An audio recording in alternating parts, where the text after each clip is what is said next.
If you treat people like a transaction on the way in, they will treat you like a transaction on the way out. If you optimize for the valuation and say, okay, I'm going to go this, and you can bid the highest number, what happens the first time the roadblock hits? They're out of there. Or you're out of there as a founder. Optimize for the relationship. What happens is when you optimize for the transaction, rather, then it's like, okay, let's run experiments and let's try to hyper grow. And when you try to hyper grow, you can't have the same responsibility towards your customers or your employees. Like somebody is going to have to suffer, right? We were trying to hyper grow this thing. And when we shut down, all our customers were disappointed because one, we didn't nail down the customer. Then when we nailed it down, we had some really, really happy customers. They loved the product, but we ran out of money. Relationship transcends. Any of my team members from any of my previous companies will come and work with me any day. And that's to me what matters the most. It's if you have great companions in life, what does it matter where you're going? And what does it matter if you're on a shitty journey? You're singing along and you're enjoying. And that makes every day fun.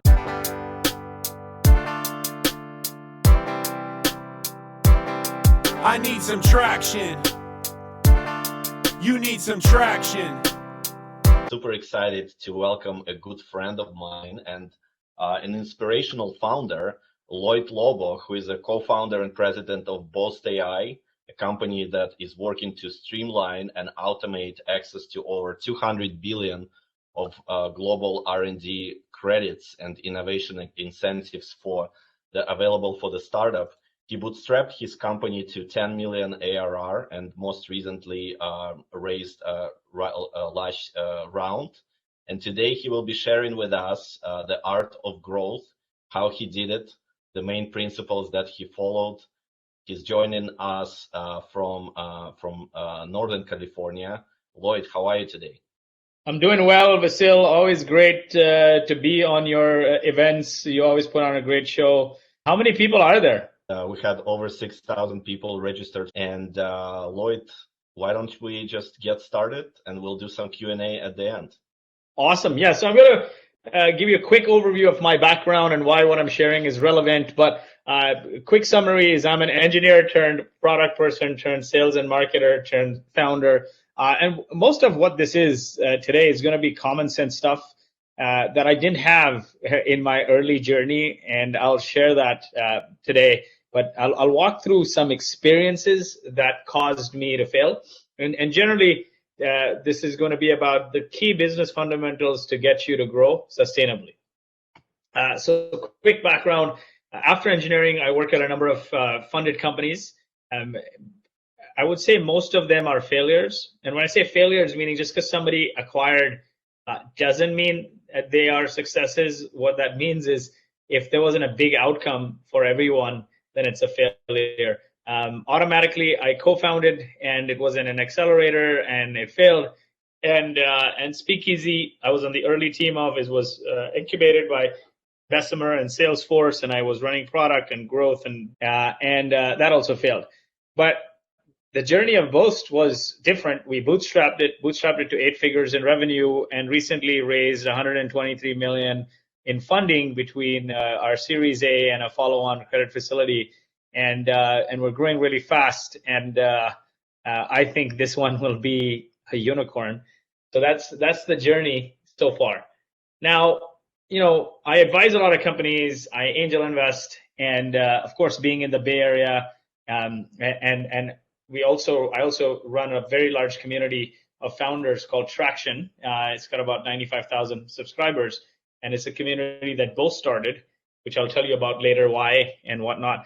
But I come across a lot of founders, and I get questioned a lot, like, how do I grow? How do I grow? How do I grow? And I always every time I talk to somebody, these slides are old, but every time I talk to somebody, they have a new growth hack, right? And growth hack is maybe a couple years ago was a big buzzword. Now people don't say growth hack anymore. They use other terms.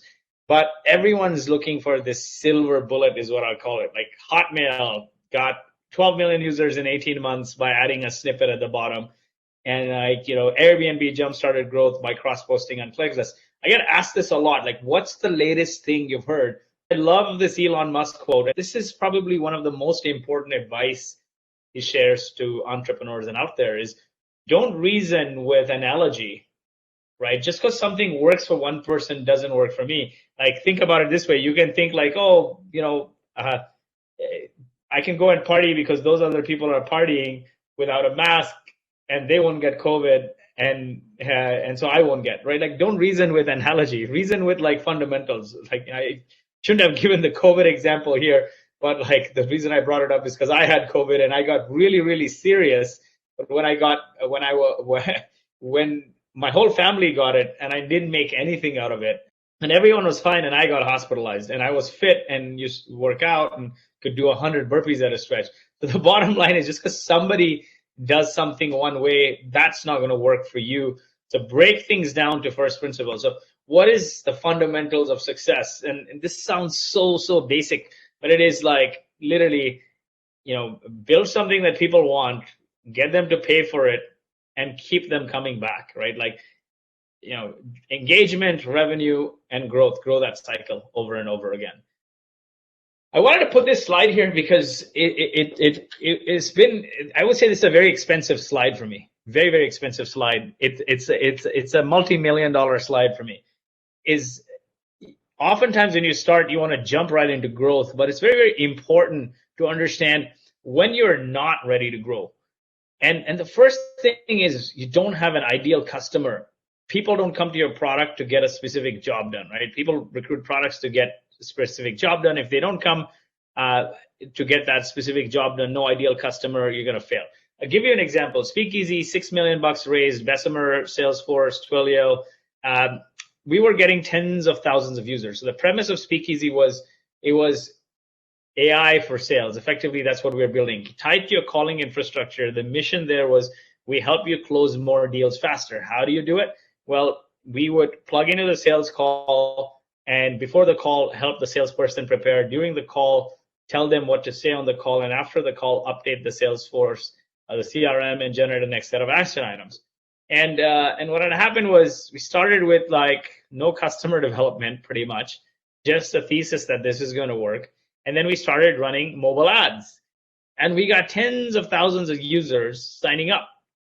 And we were giving this free calling app with all these sales features, kind of thing, basic sales, updating Salesforce and whatnot. and what ended up happening there was, we realized after a little while that tens of thousands of users, most of them were not salespeople. When we started doing profiling, they were butchers, bakers, and candlestick makers. Who doesn't want an international calling app for free, right? Like, Bernie Sanders' election group was using it to communicate. There were pastors using it to do online preaching. There were taxi people using it for dispatch. It was ridiculous. It was nuts. And I went to one meeting with the exec team and said, we got to shut this down because, there's no ideal customer here. Everyone's using it for all kinds of things. And everyone said, don't do it, don't do it, don't do it. If you do it, you're going to lose users. And that's what a lot of the execs were saying. No one's going to pay if you shut down the free, and we're going to lose a lot of users and probably won't help us raise the next round of funding.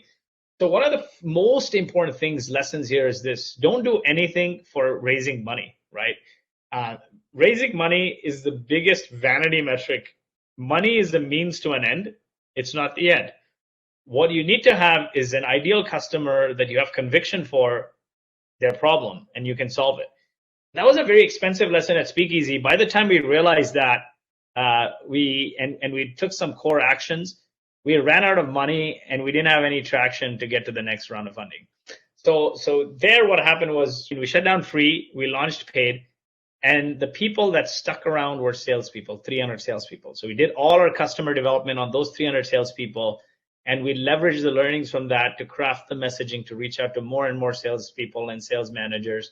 And that's how we were seeing the light to product market fit.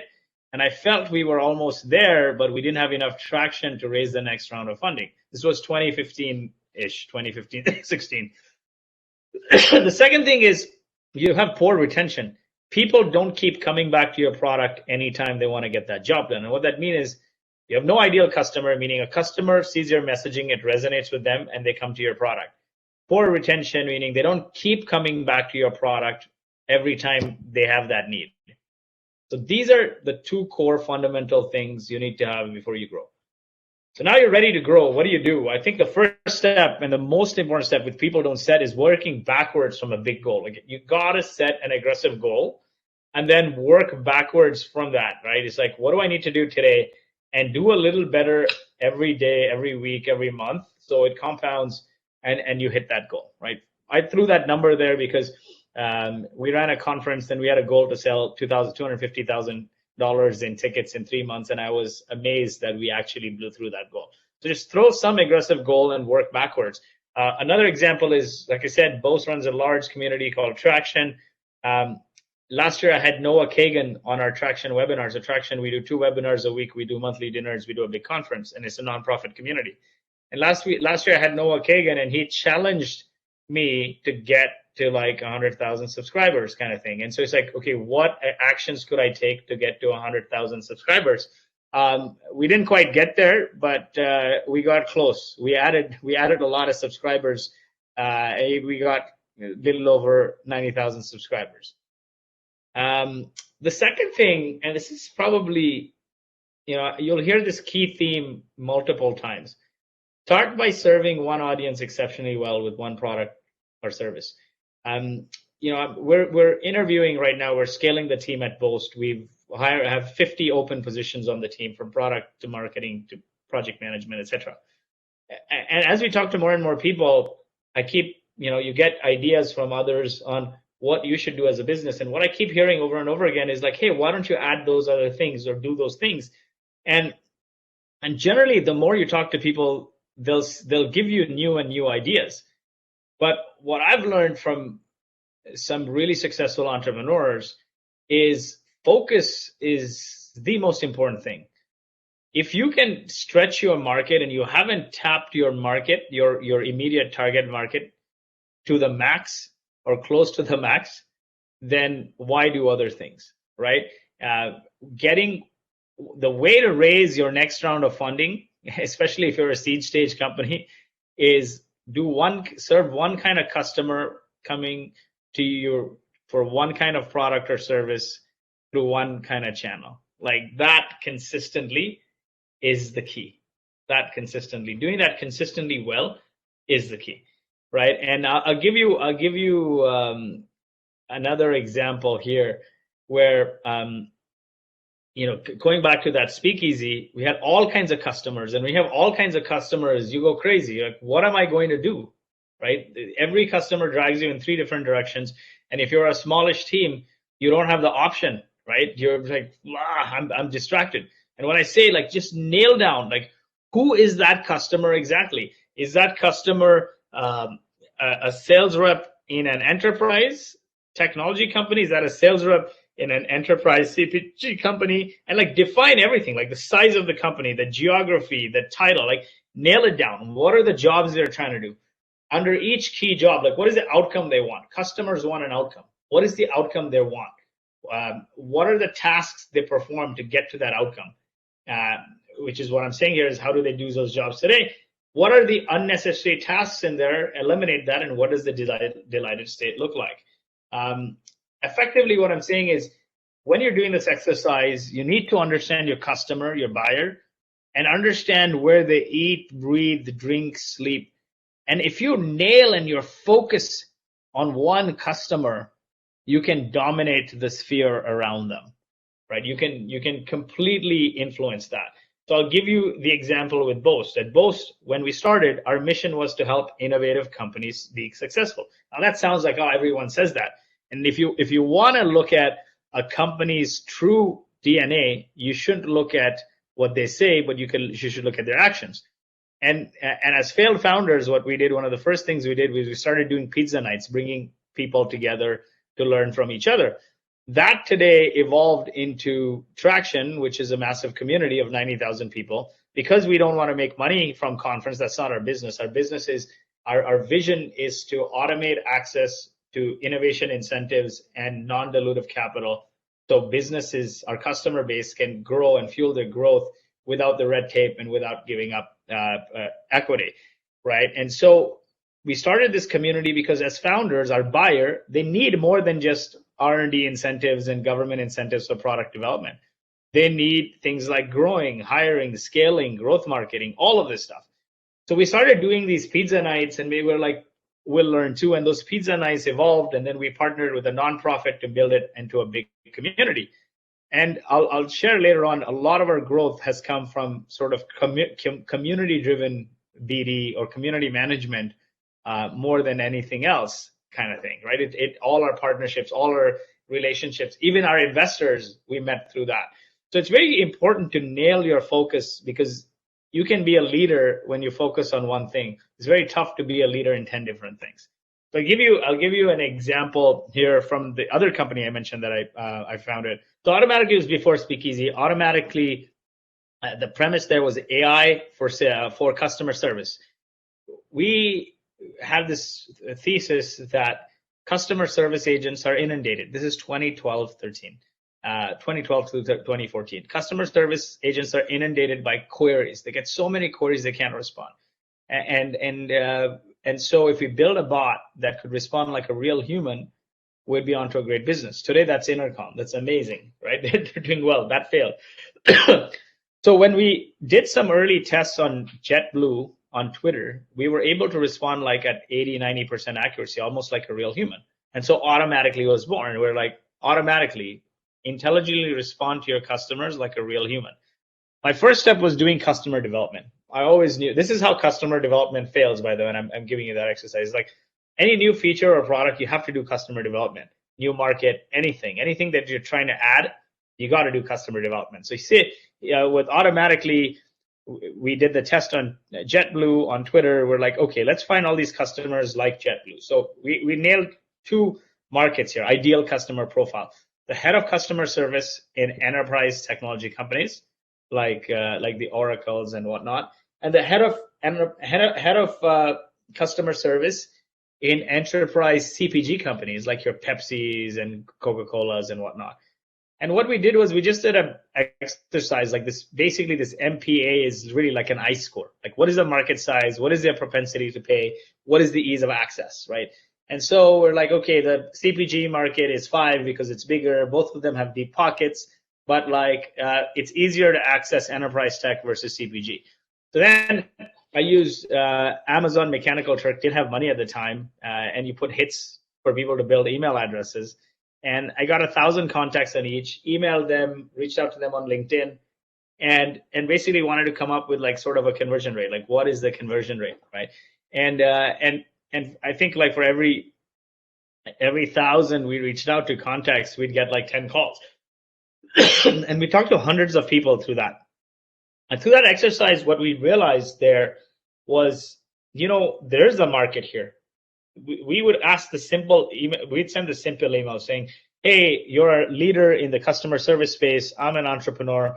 I'm working on a solution to make streamline customer service operations, not looking to sell you anything. Could you give me some advice? And I used a mail merge tool. I think back in the day it was Streak. Now there are tools like Mixmax, which is great to set up sequences.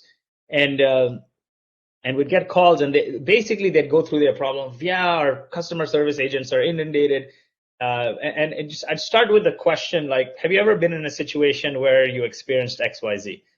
And they would say, yeah, our customer service agents are inundated. They don't respond to customers on time.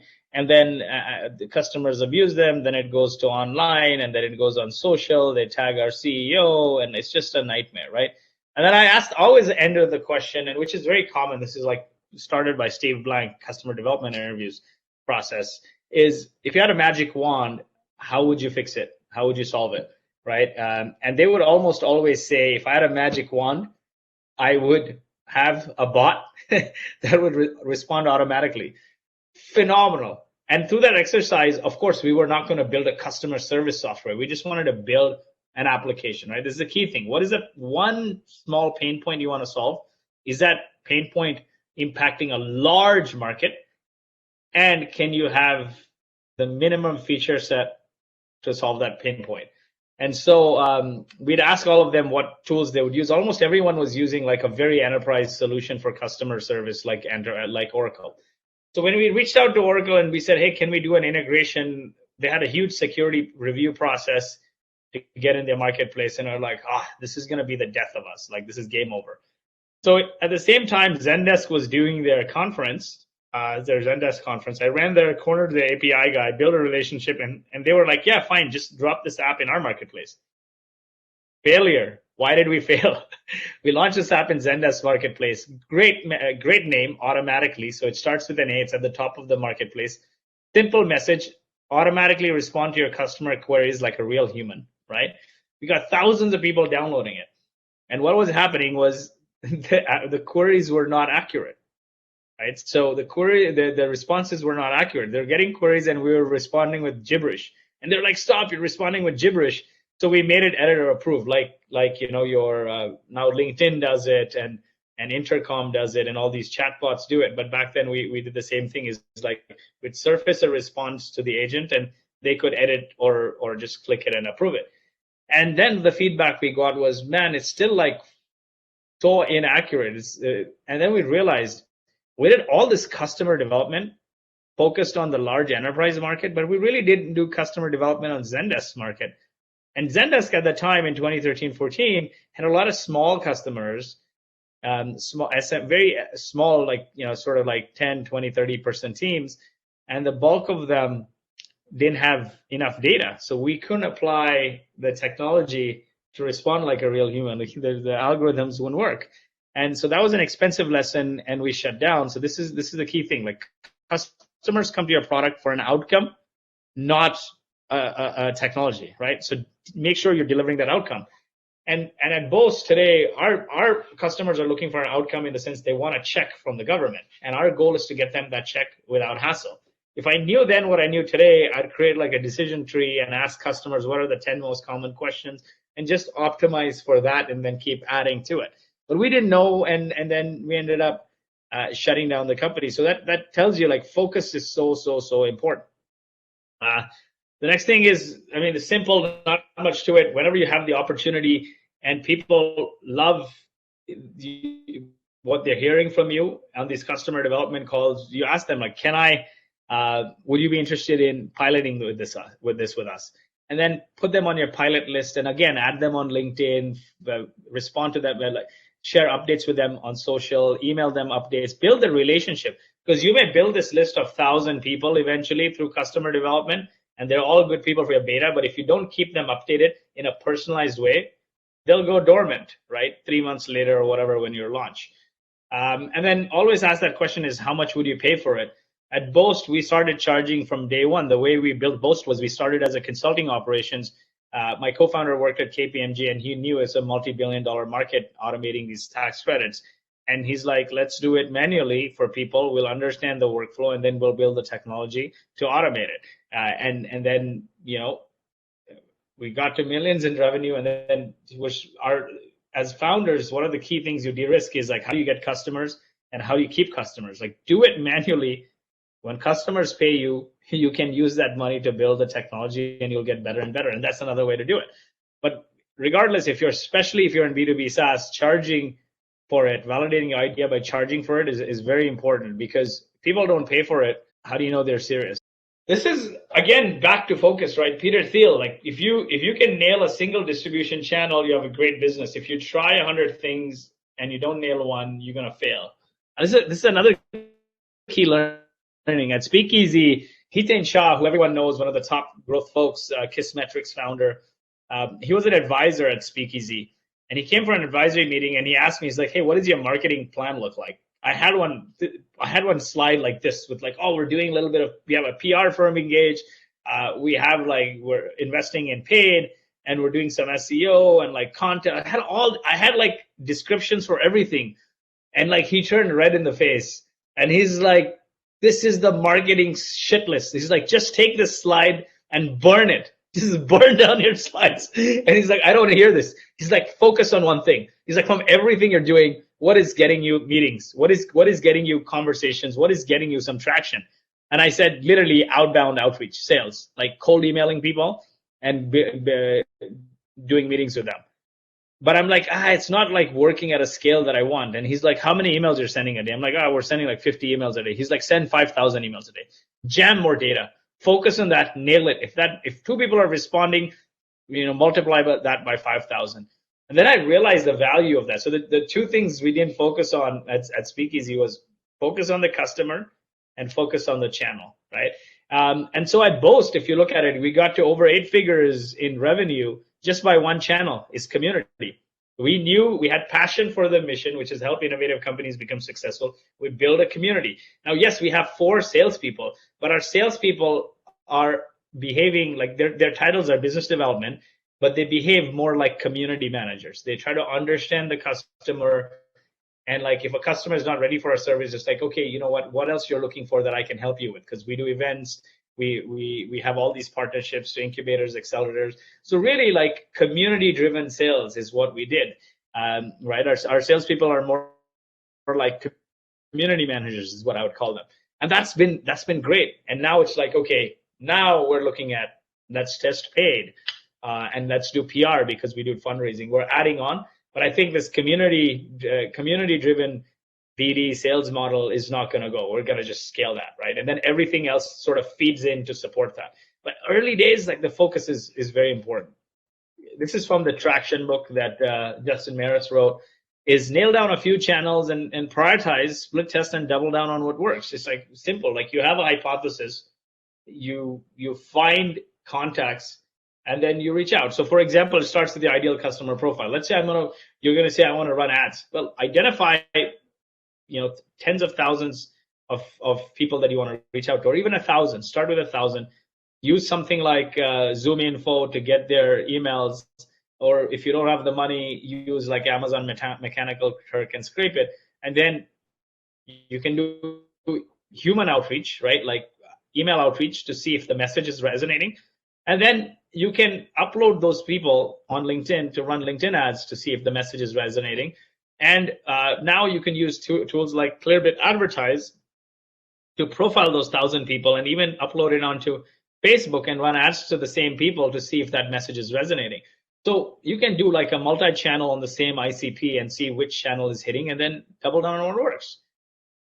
This one is key. So now you have all that figured out. You have one channel that's firing. What's the next thing? Somebody signs up for your product. I think one of the most fundamental things that people miss is they talk a lot about retention. Retention is a big trend, of course. Like, it's key to have retained users. And they talk about acquisition. This never gets talked about, and it is onboarding. The fundamental aspect of a retained user is that user is onboarded. It's like welcoming somebody in your house. If you invite people home, and like there's garbage at the entranceway and there's nobody to invite them in, and like, they're going to leave. But if you have a great experience coming in, they're going to stay. And then, they're going to drink more wine and eat more food and likely not want to leave, right? And you're going to want to kick them out. It's the same thing with products, right? You need to have a great onboarding experience.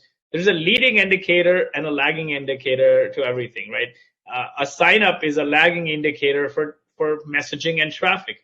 A retained user is a lagging indicator for an onboarded user. The paying user is a lagging indicator for a retained user. A referring user is a lagging indicator for a retained user. So those kinds of things. So like as soon as somebody signs up, onboard them right away, get them to a core action. You may be a product or you may be a service. If you're a service, for example, you get a new client, send them an onboarding welcome email and schedule an onboarding kickoff call right away. Don't wait 3 weeks, right? Onboarding is the key thing, or else people go dormant. So I'll give you an example here with Clubhouse, right? All the rage. Everyone's probably heard of Clubhouse. You got an invite to get into it. I joined Clubhouse to do a few talks. And as soon as I joined Clubhouse, I didn't even realize I did not want to join Clubhouse. And I kept getting invites and people were like, oh, we need you on this chat room. So I joined Clubhouse. As soon as I joined, I entered into this chat room. I didn't even realize. All I saw was a few friends' faces bubble up like that. And they're friends of, like, I had a friend from Saudi Arabia and I had a friend from the Bay Area. And I got pulled into a room with them and they're like, hey, welcome, Lloyd. Hope you're doing well. And I'm like, do you guys even know each other? My first reaction was I was shocked. I'm like, one, how do you guys even know each other? And two, it's been a while. And thanks. And they're like, no, we don't know each other. Clubhouse just clubbed us in. And we saw you coming in, so we welcomed you. And what an aha moment experience. Honestly, I went from not wanting to sign up for Clubhouse. I didn't want to sign up for another app And back in the day, Meerkat was popular, and everyone thought Meerkat's going to be like the Twitter killer. And now it's Clubhouse. And I seriously didn't want to sign up. And as soon as I signed up, I was so delighted. And I got that aha moment. I understood it right away. And I'm like, wow, this is a good onboarding experience. I got it. They didn't even waste a second to get me onboarded. The sixth step is, make your product sticky, right? The more I use your product, the better it gets, or the more I use your product, the more I lose if I were to leave. Or in the case of products with data or artificial intelligence, is the more data I have, the more value I unlock for you. So examples, these are old examples, but like if you have Evernote, you're never going to leave, right? Like, the more notes you add, the more value you get. It's harder to leave. Instagram or any of these social apps, it's like you have this social credit. You've spent so much money investing in it, so it makes it sticky. You don't want to leave. And then you got giants like Salesforce. You got all your data in, and it's like a headache to leave. So you just don't want to leave, right? So just make sure that more people add or put into it, it becomes impossible to leave. This I stole from 500 Startups, but it's like your funnel. Like in sales, there's a funnel. In product usage, there's a funnel. Just like there's a funnel. Like, and every step needs to be statistically significant. So you can't say that, I have an activation problem if you have 10,000 people, if you have like 5 people showing up to your site. If you have 10,000 people showing up to your site and no one's signing up, that's a problem. Then focus on the messaging. Maybe it's not resonating. The same thing, you can't say I have a retention problem if nobody is taking a core action. If like tens of thousands of people sign up or hundreds of people sign up and nobody is completing the core action, like basically getting to an aha moment, like doing the thing that they came for, and they're punting it and putting it off, then your job is to look at that onboarding flow and be like, what is the core action I want people to take? And how do I remove everything from that flow so they take that action and they get the aha moment, right? And that is the key thing. So when we revamped Speakeasy, the core action we put in there was automatically updating Salesforce. So person hops onto Speakeasy, we link their counter and they can do a sales call. As soon as they hang up the call, it automatically updated Salesforce. And that was for us was a core action, right? And then you can unlock a whole bunch of benefits with the data. But like if the person is not completing a core, like I don't even need to look at this. When I talk to a startup and they say, oh, we have a retention problem, one of the first things I ask them is, how long does it take for somebody to complete the core action? And if they ask me what is core action, then I know they have a problem. But like if they say, they don't, right? It takes weeks, then that's the problem. So this is like whatever it is, it's relevant to your business. Just diagnose, like have a step for each. Break down, like the only way to eat an elephant is one bite at a time. Break it down into little steps and then test at each stage. You need statistically significant data. If you have hundreds of users signed up, but like 99 or 90 or 80 or even 50% of them have not completed the core action, you're never going to have a repeat user, right? That's the reality of the situation. So have a dashboard like this where you can go through it. So in summary, pick one, when you're not ready to grow, like no ideal customer coming to your product for one kind of thing over and over again, but you're ready. Once you're ready to grow, these are things you need to keep in mind. Aggressive goal, understand what jobs you're trying to do, validate it, focus on one distribution channel, get them to an aha moment, and make your product sticky.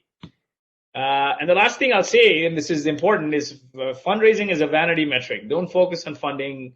Focus on building a product or service that people want to use and pay for. The funding will follow, and nobody's a better example than me. Despite living in Silicon Valley, I have stayed away from that cycle. Excellent. Well, thank you so much, Lloyd. Action-packed presentation, so many insights. I have 3 quick questions for you. We're a little bit running late for our next keynote, but one question, and specifically after your last slide, right? Funding will follow. Don't chase the funding. So Bill is congratulating you on the most recent funding, and with such a good traction. Did you consider ever just bootstrapping it all the way? And when was that moment when you realized, okay, we're gonna raise funding, and what made you do that? When I realized that I want to raise funding is like we weren't raising funding, especially Vasil, you and I have known each other since the time we started Boast, right? We go way back. As a bootstrap founder, we never wanted to raise. Through the Traction community, we were doing these founder-funder matchmaking events. We met the folks at Radiant Capital. I knew some of the companies they had invested in. They were asking to join as a venture partner, join the venture partner network and pass them companies. And I'm like, oh, I don't have the time to deliberately think about it. But as they spoke to us, they understood our business and they're like, hey, you have an interesting business. And when you're a bootstrap founder, you're doing things in the weeds. You're in the business. You're not on the business. And when you're in the business, you can't see the road ahead. You're like, oh, okay, you know what? Let's get 100 customers. Let's service 100 customers. It's the cycle, right?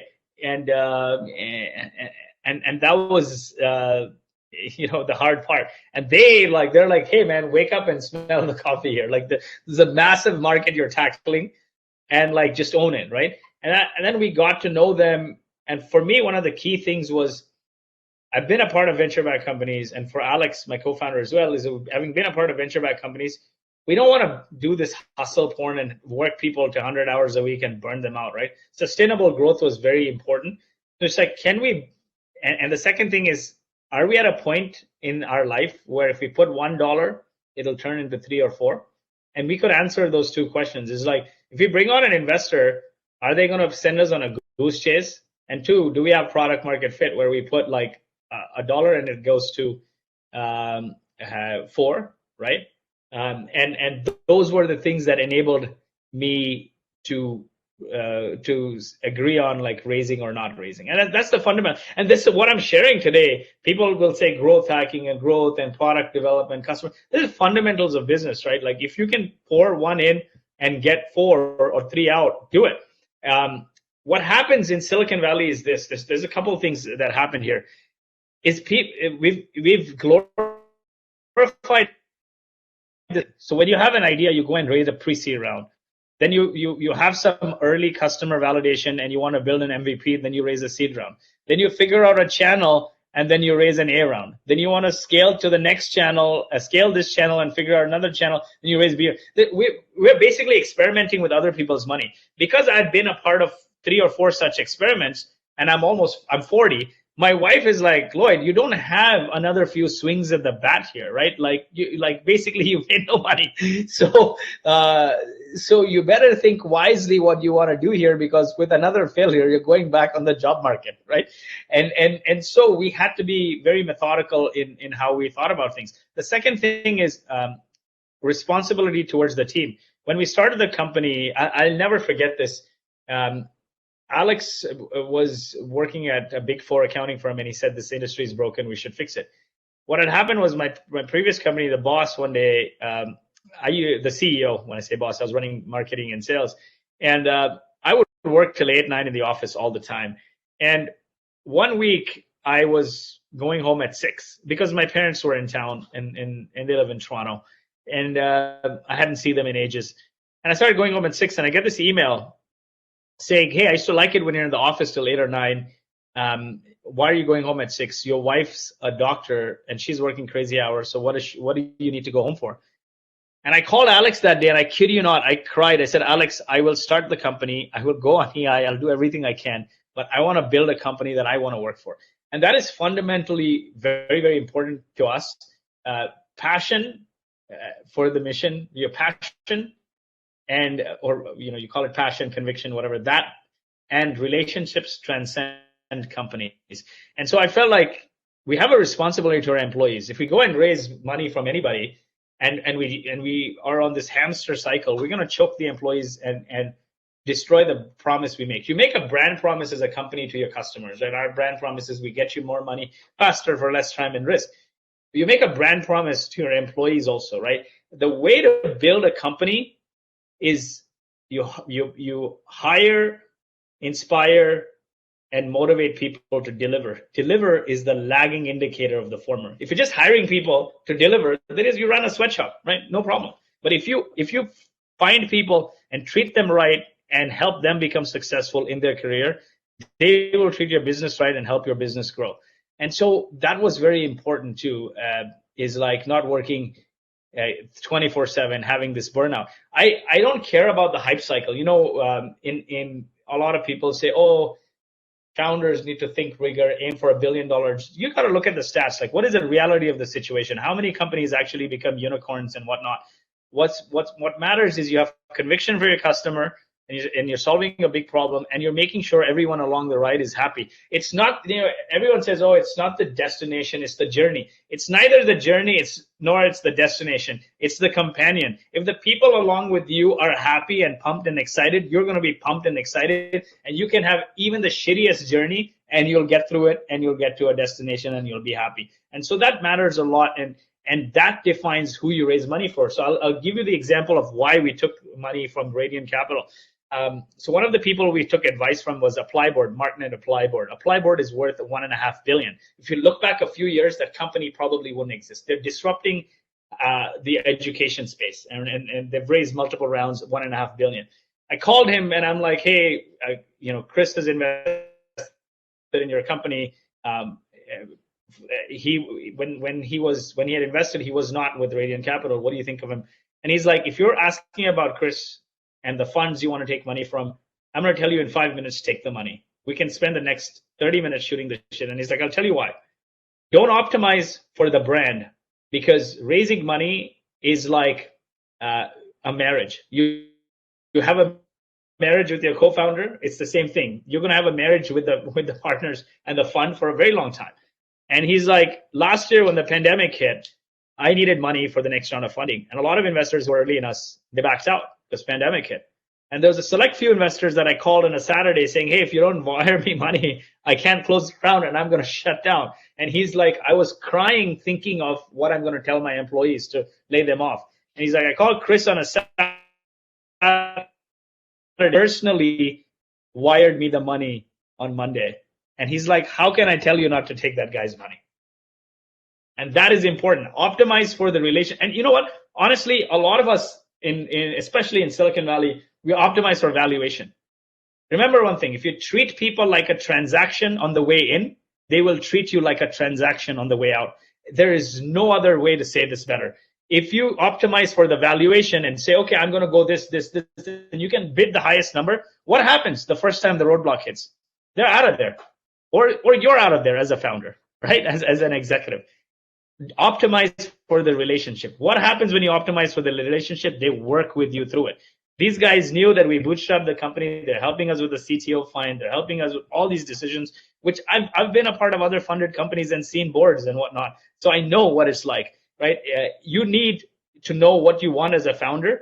And as a founder, your responsibility is to your customers and to your employees, and of course your investors. But what happens is when you optimize for the investors and the trends, or rather the valuation and the brand name and the transaction rather, then it's like, okay, let's run experiments and let's try to hyper grow. And when you try to hyper grow, you can't be responsible. You can't have the same responsibility towards your customers or your employees. Like somebody is going to have to suffer, right? We were trying to hyper grow this thing, and when we shut down, all our customers were disappointed because, one, we didn't nail down the customer. Then when we nailed it down, we had some really, really happy customers. They loved the product, but we ran out of money, right? That's what it is. Like, build your business treat your business like relationship. Relationship transcends. Any of my team members from any of my previous companies will come and work with me any day. And that's, to me, what matters the most. It's, if you have great companions in life, what does it matter where you're going?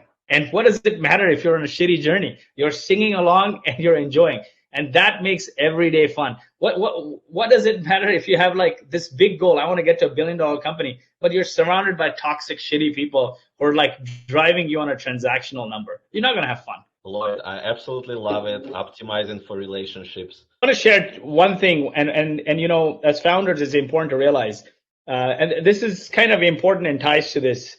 And it's on the concept of burnout. It's important people don't get burnt out. And I feel like as a founder, I've like stretched it too far for me personally, but not at the company. I got COVID and I got pretty serious in January, and I told my wife and my kids throughout last year that we'll celebrate when we hit this big milestone of funding. We closed around December. We announced it. A week later, a whole family got COVID. I'm like, shit, we can't do anything, can't celebrate. We were going to go out. I thought I'll be fine. Everyone thinks they're going to be fine. Like, you never think you're that guy who's going to get serious. Jan 2nd, I woke up unable to breathe. I was in the hospital. I was on oxygen and pretty much meds via IV. I still can't go up and down the stairs. I cried in the hospital every single day, and I said, God, if you let me survive, I will make it right by my family. Wake up and smell the roses, right? You have to celebrate every single day. Schedule time with your family. If you're going to be burnt out at home, you're going to be burnt out at work. Your workers will suffer. Everything spirals, right? Just treat everything with love and be present to celebrate every moment. Don't wait for a big milestone. And if you do that, I think that's key. And sometimes as founders, we need that kick in the ass to realize. Awesome. Thanks everyone for joining. Hope you had fun. And everything's straight from the heart. No, I put art and science behind it, but it's more love than art and science here. Have a good one. Thank you so much, Lloyd.